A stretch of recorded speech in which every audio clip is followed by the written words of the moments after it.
S'asseoir juste à côté de vous. André Braic vient nous rejoindre et Jean Audouze. Bienvenue André Braic.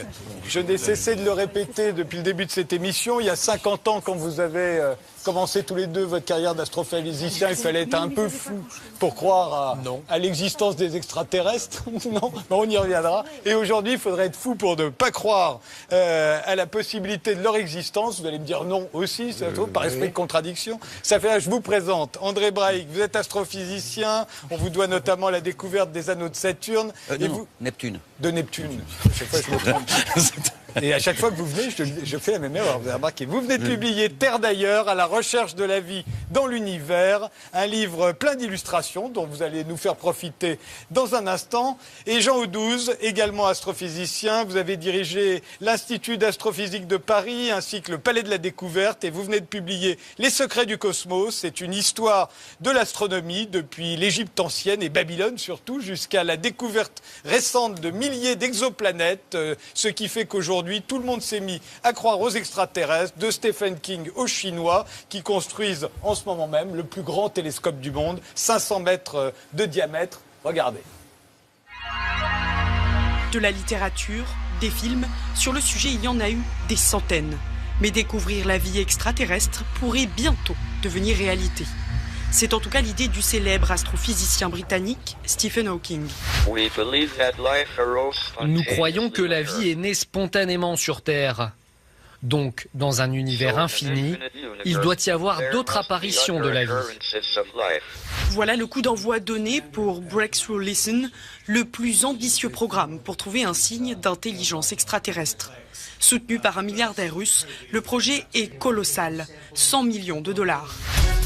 Voilà ce à quoi devrait ressembler le plus grand radiotélescope du monde. Construit dans le sud-ouest de la Chine, ce télescope aura une superficie équivalente à 30 terrains de football. La phase d'assemblage a débuté il y a quelques jours. Cette installation devrait être opérationnelle dans un an et devrait permettre de percevoir des signaux radio encore plus lointains dans la galaxie. Alors, pour résumer, avant, il était quand même assez courant qu'on se croie seul dans l'univers. Aujourd'hui, j'ai l'impression que c'est devenu impossible de croire qu'on est seul dans l'univers. Qu'est-ce qui s'est passé ? Le débat dure depuis 2000 ans. Ouais. Il y a ceux qui disaient on est seul parce qu'on est les plus beaux, Dieu nous a fait à notre image, etc. Je dis non, Dieu est tout puissant, il y en a partout. Et en fait, en science, on ne croit pas, on observe. Et pour l'instant, si vous me posez la question suivante, y a-t-il des extraterrestres ? Je ne peux vous répondre, nous ne savons pas. Maintenant, on peut avoir une opinion. Et on peut avoir surtout compte tenu des deux grandes découvertes qui viennent d'être faites. Voilà. La première, j'ai eu la chance d'y participer, c'est découvrir sur le satellite Encelade, satellite de Saturne, des geysers, des océans d'eau liquide, de l'énergie et de la chimie du carbone. Toutes les conditions pour la vie sont réunies, ça on s'y attendait pas du tout. Et la seconde, trouver une foule d'exoplanètes, nous semble indiquer que la vie doit pulluler dans l'univers. Mais nous ne le savons pas. Et donc c'est la grande aventure des siècles qui vont venir. L'homme a été à l'ouest, l'homme a découvert l'Amérique, l'Océanie, les îles, etc. Maintenant, la découverte de l'univers continue. Il y en a pour quelques millénaires. Et c'est ça la chose importante dans notre société, puisque nous savons tous que la culture, c'est le moyen de lutter contre la violence, contre le chômage et contre l'obscurantisme. Jean Audouze. Non, moi je voulais simplement revenir sur votre accroche. Parce qu'il y a 50 ans, on savait déjà qu'on pressentait qu'il y avait beaucoup de planètes. Je vais vous dire pourquoi. Parce que le Soleil tourne lentement sur lui-même. Et toute l'énergie de rotation du système solaire se trouve dans les planètes. Oui. Or, le Soleil est une étoile tout à fait ordinaire. Il y en a 90% ou même peut-être plus dans notre galaxie. Il y a des milliards de galaxies. Je vous laisse faire le calcul. Et donc, moi, lorsque j'étais étudiant, je me disais que des planètes, évidemment, il doit y en avoir partout. Et il a fallu évidemment attendre 1995 pour que nos collègues Michel Grenon et Didier Queloz trouvent enfin une grosse planète. En fait, au début, on n'a trouvé que des grosses planètes. C'est-à-dire des planètes sur lesquelles il ne doit pas y avoir où il y a peut-être des petites bactéries, mais on ne peut pas imaginer qu'il y aura des civilisations intelligentes. On va voir à quoi ils pourraient ressembler, mais d'abord, voyons d'abord ces planètes, ces nouvelles planètes dont on parle. Vous parliez des geysers d'Encelade. Il y a Triton aussi, qui est un satellite Europe, qu'on va voir Triton, exactement. Ganymède, Callisto, voilà. Encelade. Toutes les conditions pour la vie sont réunies. Je ne vous dis pas qu'il y a des dauphins et des baleines là-bas, mais on va aller voir, priorité des missions de l'Agence spatiale européenne et de l'Agence spatiale américaine, la NASA, 2020, 2030, on va voir ce qui se passe. Il fait analyse. Trouvera-t-on des microbiologistes ou des microbes? Je ne sais pas. Mais déjà sur la comète, le noyau de la comète qui a été visité par Rosetta, nos collègues d'Orsay ont trouvé, avec Philae, ils ont trouvé des molécules pré-biologiques, c'est-à-dire pas de l'ADN ou de l'ARN, mais déjà des molécules avec lesquelles on pourrait faire des molécules biologiques. Donc, l'idée qu'il y ait des petits grains de vie partout, pour moi, me paraît assez évidente. Oui. Mais alors là, on parle encore de planètes qui sont relativement proches de nous. Si on parle des exoplanètes, c'est-à-dire hors du système solaire. Proche de nous, quelques années-lumière. Quelques années-lumière. Donc voilà, par exemple, Osiris. Là, voilà, la zone qu'on explore en ce moment, c'est celle-ci. Voilà. On a réussi à explorer cette zone en orange. Ouais. Et nous savons actuellement qu'il y a quelques milliers de milliards d'étoiles et qu'il y a beaucoup plus de planètes. Beaucoup plus de planètes que d'étoiles. Avant, on croyait le contraire. Absolument. Et c'est un petit sondage d'opinion, c'est-à-dire qu'on a vu quelques milliers de planètes. Vous interrogez quelques milliers de gens dans la rue à Paris, on vous dit qu'il sera élu président de la République. Ben, c'est pareil, on a regardé quelques étoiles et on a trouvé plein de planètes. Et de toutes. Il y a des grosses, il y a des petites, il y a des froides, il y a des chaudes, il y a des près, il y a des loin, etc. Cette diversité est si grande que ça serait bien le diable ou avoir un nombril d'une taille démesurée pour croire que nous sommes seuls. Oui, mais justement, il y en a certaines dont vous parlez dans votre livre, Jean 12, il y a Osiris, par exemple. Oui, Osiris, c'est la première qu'on a vue par la méthode des transits. Elle ressemble exactement à la Terre, en fait. Non, elle est plus grosse, c'est un Jupiter. C'est un Jupiter. Mais sinon, les conditions sont les mêmes. Pas tout à fait, non, les conditions sont plutôt celles qu'il y a sur Jupiter, c'est-à-dire une enveloppe nuageuse assez importante. Alors peut-être qu'il y a de la vie, mais enfin, il faut aller profond pour aller... Ce qu'on voit est un dessin d'artiste. C'est pas la réalité. Oui, évidemment, on ne les voit pas en réalité directement. On les reconstruit. Il y en a une que j'aime bien. Je ne sais pas pourquoi on l'a baptisée comme ça. Il y a OGLE 2005 BLG 390. On l'appelle OGLE parce que ça veut dire Optical Gravitational Lens. C'est une équipe de Pologne qui se sert des lentilles gravitationnelles. Vous savez, c'est le même phénomène que les ondes gravitationnelles qui ont été dont on a annoncé la découverte la semaine dernière. Ouais. Et donc, par des effets de ce qu'on appelle de micro-lentilles, on arrive à détecter ainsi des planètes. Et il y a Coro 3b aussi. Coro 3b, c'est... alors, Coro, on va faire un petit... Il ne faut pas croire que les Français sont mauvais en astronomie. Je prétends qu'on est très bons. On en a un exemple devant moi. Un autre en face de moi aussi. Voilà. Mais simplement pour dire que Coro, c'est un satellite qui a été donc 70% français et ça veut dire convection, rotation et transit planétaire. Et elle a découvert, Coro, une planète qui est à 5 fois la masse de la Terre. Alors, moi, j'ai intitulé cette rencontre « Comment ne pas croire aux extraterrestres ?» pour une raison simple. Vous l'avez dit, on sait maintenant qu'il y a bien plus de planètes que d'étoiles. Il y a des milliards de planètes. Parmi ces milliards de planètes, on en a vu de plus en plus nombreuses qui remplissent les mêmes conditions que la Terre a remplies pour que la vie puisse y apparaître, à savoir le carbone, l'énergie, l'eau. Chimie du carbone, de l'eau, de l'énergie. Voilà, ça suffit. Grosso modo. Donc, la probabilité que nous soyons les seuls dans l'univers est devenue ridicule. C'est impossible. Le vrai pari, le pari de Pascal de notre époque, c'est dit qu'il vaut mieux parier sur les extraterrestres que de parier sur le fait qu'on est tout seul, quand même. Est-ce qu'on peut parler un peu de temps? La Terre existe depuis 4,5 milliards d'années. Pendant 4 milliards d'années, il n'y a eu que des bactéries. Pendant 500 millions d'années, il y a eu de la vie, des singes, enfin pas tout de suite les singes, des rats, ce qu'on veut. Et l'Homo sapiens, il a 100 000 ans. Et on ne se préoccupe des extraterrestres que depuis 50 ans. 50 ans sur 4,5 milliards d'années, ça veut dire qu'il faut, pour qu'on ait un contact, ou pour qu'on arrive à capter une bouteille à la mer, à mon avis, ce sera plutôt ce genre d'expérience. Eh bien, il faut vraiment qu'on ait beaucoup de chance parce que la fenêtre est très très très étroite. Alors plus le temps. Vous savez que on va y venir.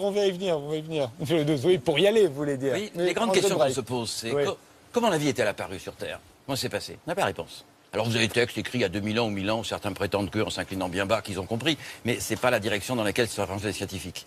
Et est-ce que la vie, quel est notre passé? Quel est notre futur? Qu'est-ce qui va se passer? Le seul moyen de le savoir, c'est de voir ce qui se passe ailleurs et de comparer.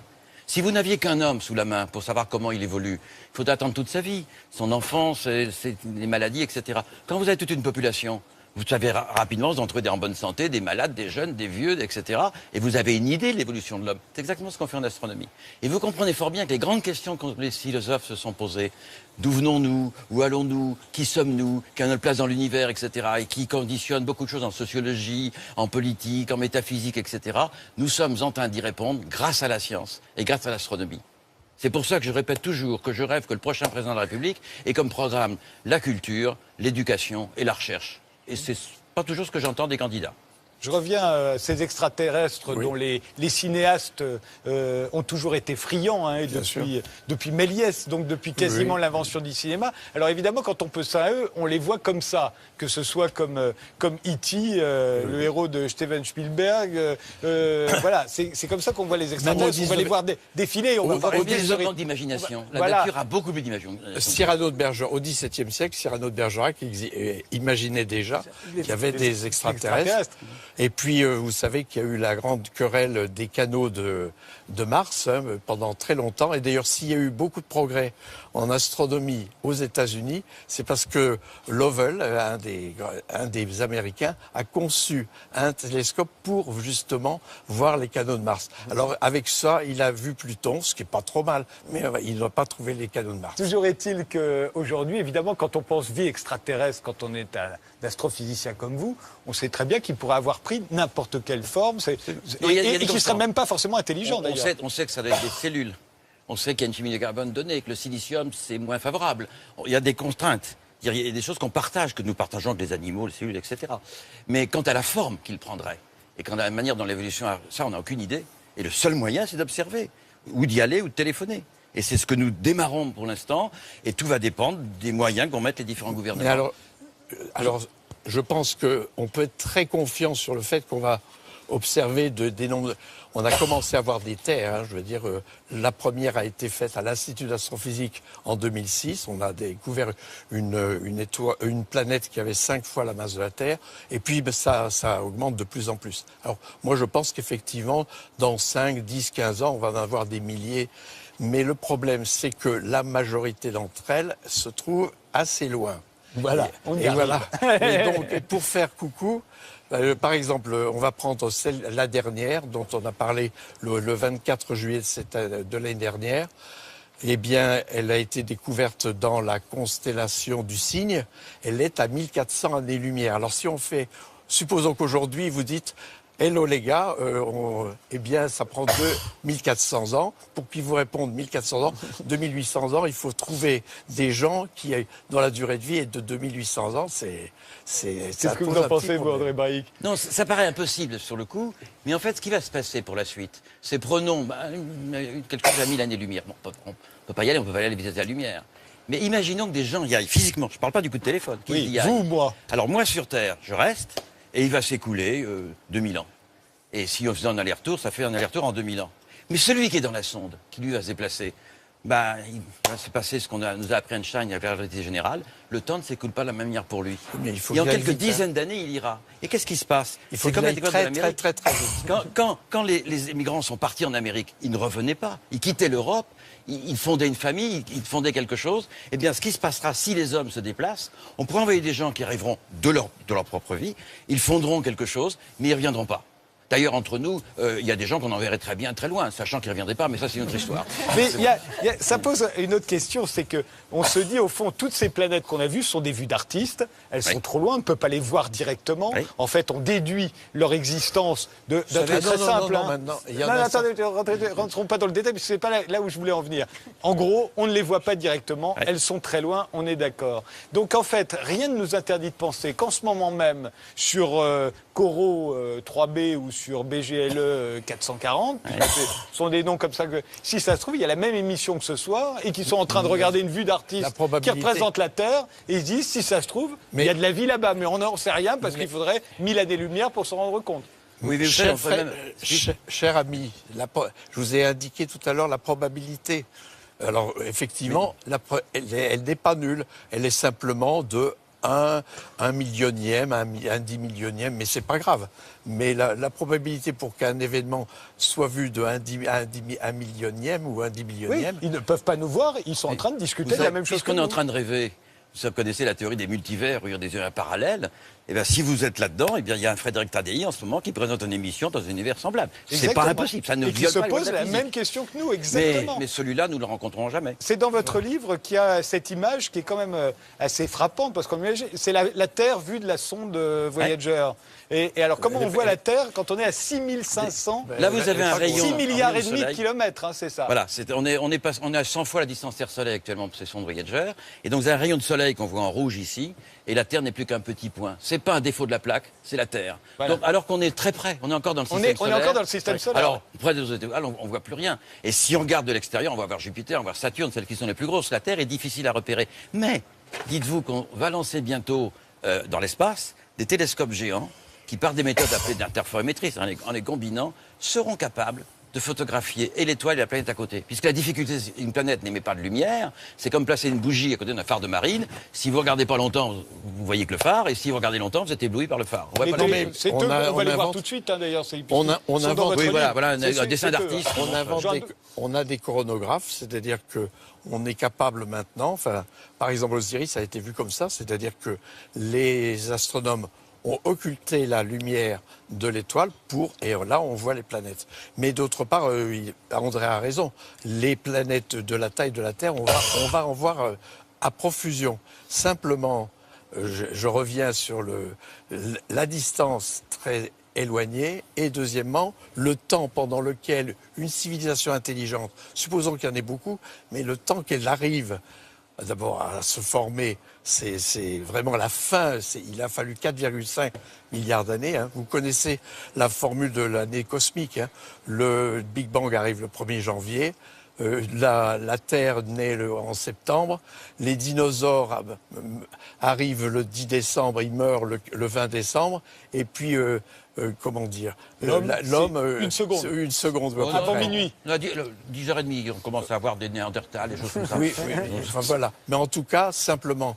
Mais le Néandertal, il avait certainement... Donc, ce que vous nous dites, c'est qu'au fond, la fenêtre pour qu'on soit au même moment que les martiens quelconques, etc., est très courte. Surtout que certains sont déjà morts. C'est ça, voilà. Mais en gros, les extraterrestres ont peut-être existé, mais ils sont peut-être déjà morts. Il faudrait que les deux étoiles, le Soleil et l'étoile candidate, soient dans le même état, strictement le même état temporel, pour qu'on arrive à avoir un contact, disons. Mais moi, je crois plus à la bouteille à la mer, c'est-à-dire que le message. Moi, ce que je souhaite, c'est que l'humanité en envoie beaucoup, avec justement ces grands télescopes, et que nous, on aille à la pêche.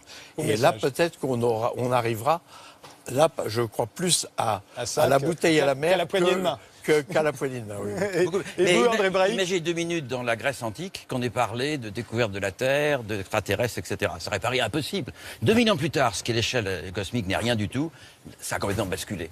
Et ça va continuer à basculer. Nous ne savons pas quel sera le futur, mais nous en connaissons la direction. Et la probabilité qu'ils existent, sous quelque forme que ce soit, où que ce soit, est devenue très très grande. Oui, probablement. En plus, la vie, nous scientifiques avons compris que la vie n'est pas un miracle. La vie, simplement, c'est une conséquence naturelle des lois de la physique et de la chimie. Parce que la vie... Donc ces lois sont appliquées ailleurs. Il ne faut pas oublier que la vie, c'est le carbone. Le carbone, c'est un élément extrêmement abondant à l'échelle de l'univers.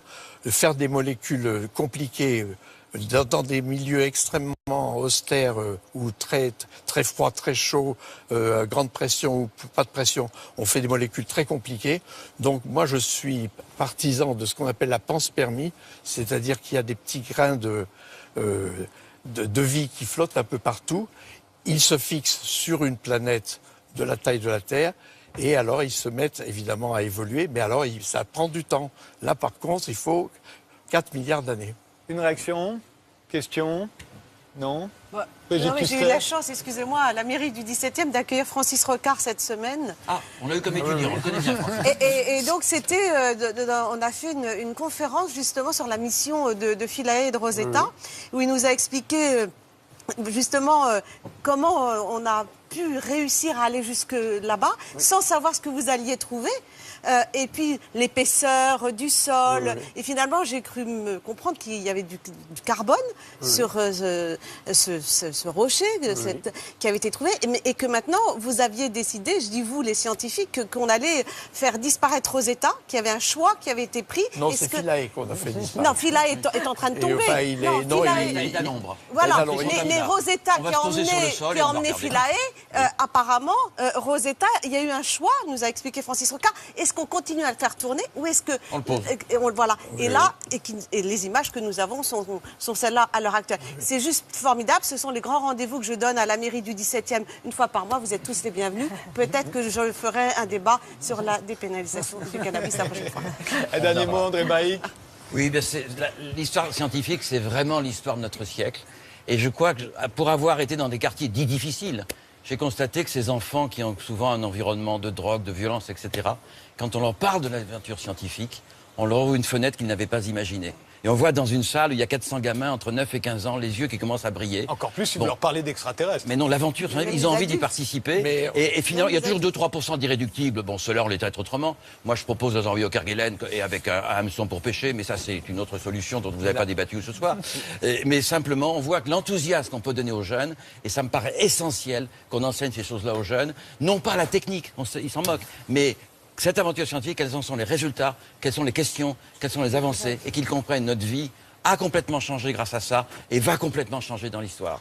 Moi, je dirais simplement que la semaine dernière, il y a eu un événement absolument remarquable qui a été la découverte des ondes gravitationnelles qui prouve jusqu'à 100 ans après que Einstein avait raison dans tous les points de vue. Et j'étais à l'Institut d'astrophysique, on était une centaine à écouter la conférence de presse de nos collègues américains, un silence religieux. On a eu la chance, je trouve qu'on a beaucoup de chance en ce moment parce que pratiquement tous les mois, tous les ans, il y a quelque chose de formidable qui se passe dans le ciel. Et je crois que c'est pas fait. Là, André a tout à fait raison. Les machines, les plus grosses machines, ne sont pas encore arrivées à fonctionner. Et je pense que les jeunes, moi j'encourage les jeunes à vraiment à faire ce métier parce qu'il y a plein de choses à découvrir. Et en plus, nous avons un salaire astronomique, donc c'est merveilleux. Je vous remercie tous les 8 d'avoir participé à cette émission. On ne se retrouve pas la semaine prochaine, mais dans 15 jours. Et on se sépare avec un célèbre groupe anglais, les Tindersticks, qui sortent leur 10e album. Ils vont nous s'asseoir juste à côté de vous. André Braic vient nous rejoindre et Jean Audouze. Bienvenue André Braic. Je n'ai cessé de le répéter depuis le début de cette émission. Il y a 50 ans, quand vous avez commencé tous les deux votre carrière d'astrophysicien, il fallait être un peu fou pour croire à l'existence des extraterrestres. Non, on y reviendra. Et aujourd'hui, il faudrait être fou pour ne pas croire à la possibilité de leur existence. Vous allez me dire non aussi, ça trouve, par esprit de contradiction. Ça fait, je vous présente André Braic. Vous êtes astrophysicien. On vous doit notamment la découverte des anneaux de Saturne. Neptune. De Neptune. Chaque fois, je me trompe. Et à chaque fois que vous venez, je fais la même erreur. Vous avez remarqué. Vous venez de publier Terre d'ailleurs, à la recherche de la vie dans l'univers, un livre plein d'illustrations dont vous allez nous faire profiter dans un instant. Et Jean Audouze, également astrophysicien, vous avez dirigé l'Institut d'astrophysique de Paris ainsi que le Palais de la Découverte et vous venez de publier Les secrets du cosmos. C'est une histoire de l'astronomie depuis l'Égypte ancienne et Babylone surtout jusqu'à la découverte récente de milliers d'exoplanètes, ce qui fait qu'aujourd'hui tout le monde s'est mis à croire aux extraterrestres, de Stephen King aux Chinois, qui construisent en ce moment même le plus grand télescope du monde, 500 mètres de diamètre. Regardez. De la littérature, des films, sur le sujet il y en a eu des centaines. Mais découvrir la vie extraterrestre pourrait bientôt devenir réalité. C'est en tout cas l'idée du célèbre astrophysicien britannique Stephen Hawking. Nous croyons que la vie est née spontanément sur Terre.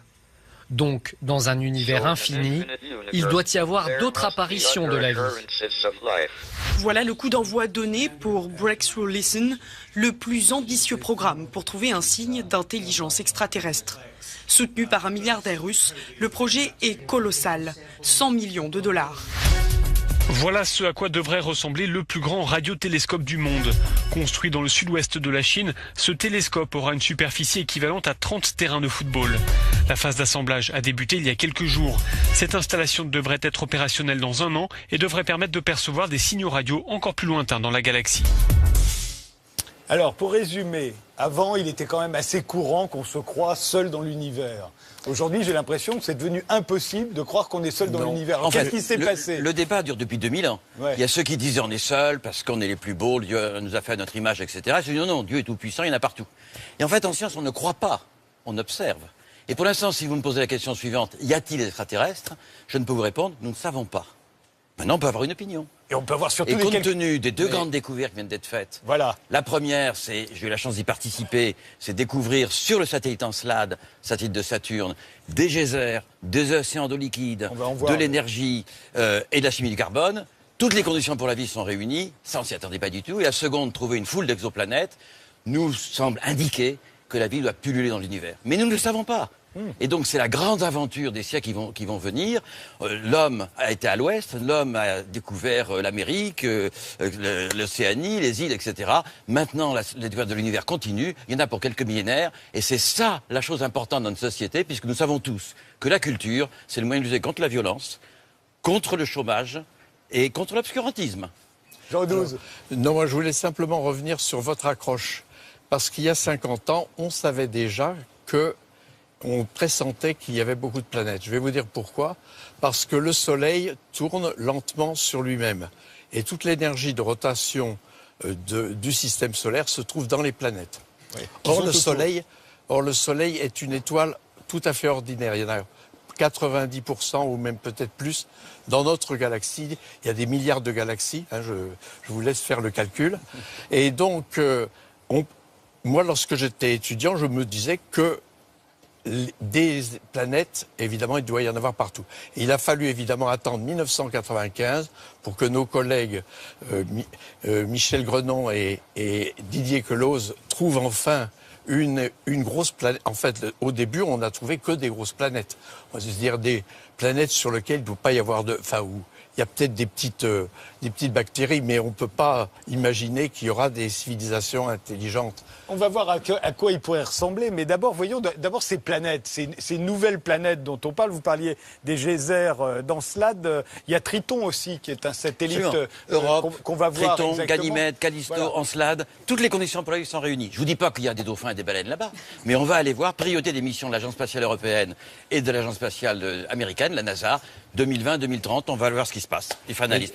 Trouvera-t-on des microbiologistes ou des microbes? Je ne sais pas. Mais déjà sur la comète, le noyau de la comète qui a été visité par Rosetta, nos collègues d'Orsay ont trouvé, avec Philae, ils ont trouvé des molécules pré-biologiques, c'est-à-dire pas de l'ADN ou de l'ARN, mais déjà des molécules avec lesquelles on pourrait faire des molécules biologiques. Donc, l'idée qu'il y ait des petits grains de vie partout, pour moi, me paraît assez évidente. Oui. Mais alors là, on parle encore de planètes qui sont relativement proches de nous. Si on parle des exoplanètes, c'est-à-dire hors du système solaire. Proche de nous, quelques années-lumière. Quelques années-lumière. Donc voyons, par exemple, Osiris. Là, voilà, la zone qu'on explore en ce moment, c'est celle-ci. Voilà. Hein, on a réussi à explorer cette zone en orange. Ouais. Et nous savons actuellement qu'il y a quelques milliers de milliards d'étoiles et qu'il y a beaucoup plus de planètes. Beaucoup plus de planètes que d'étoiles. Avant, on croyait le contraire. Absolument. Et c'est un petit sondage d'opinion, c'est-à-dire qu'on a vu quelques milliers de planètes. Vous interrogez quelques milliers de gens dans la rue à Paris, on vous dit qu'il sera élu président de la République. Ben, c'est pareil, on a regardé quelques